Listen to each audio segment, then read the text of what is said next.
Isang mapagpalang araw mga kapuso. Isang napakalaking pagkakamali ang ginawa ni Greg, ang itakwil ang sarili niyang anak na si Edward. Sa loob ng maraming taon, kiningkim ni Greg ang matinding galit kay Regina matapos nitong amining na nagkaroon siya noon ng relasyon kay Walter Del Monte.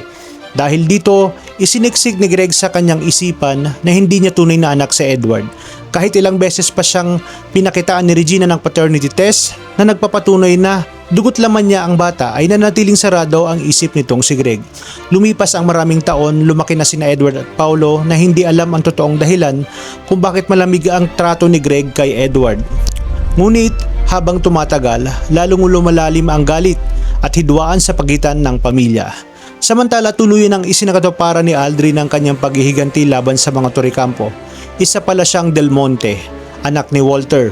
At sa isip ni Aldrin, winasak umano ni Regina ang kanilang pamilya dahil sa naging karelasyon nito ang kanyang ama.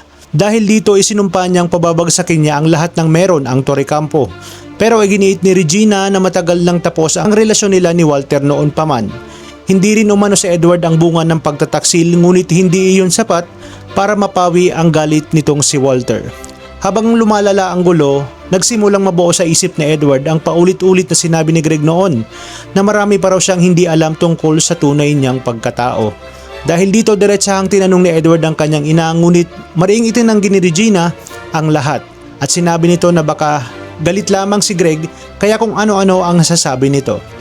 Kinabukasan, isang nakakagulat na eskandalo ang yumanig sa buong kumpanya. Habang nasa meeting ang lahat ng empleyado, bigla na lamang pinadampot ni Greg sa mga pulis itong si Edward. Ayon sa investigasyon, sa pagkasunog sa mansyon ng mga Torrecampo, isang relo raw ni Edward ang natagpuan sa lugar. Dahil doon, agad siyang pinagbintangan ni Greg bilang responsable sa nangyaring sunog. Pero mas matindi pa sa paratang ang mga salitang binitawan ni Greg sa harap ng lahat. Wala raw karapatan si Edward sa anumang ari-arian ng pamilya dahil hindi siya tunay na anak nito. Nabigla ang lahat. Maging si Paulo ay hindi makapaniwala sa kanyang narinig. Kaya agad niyang kinompronta ang kanyang ina tungkol sa katotohanan dahil wala na rin siyang matakbuhan, tuluyan ang inamin ni Regina ang sekreto. Totoong nagkaroon sila noon ng relasyon ni Walter Del Monte, pero kailanman ay hindi siya nagsinungaling tungkol kay Edward. Ayon kay Regina, tunay na anak ni Greg si Edward. Magkapatid sila ni Paulo at Edward. Hindi lang matanggap ni Greg ang katotohanan iyon dahil sobrang sakit ng naging pagtataksil sa kanya noon. Pero para makasiguro, mismong si Paulo ang humarap kay Aldrin at doon niya nalaman ang isang katotohanan na magpapayanig sa kanilang pamilya. Hindi kailanman naging bunga ng pagtataksil si Edward. Isa siyang tunay na Torrecampo at isa nga siyang tunay na Torrecampo.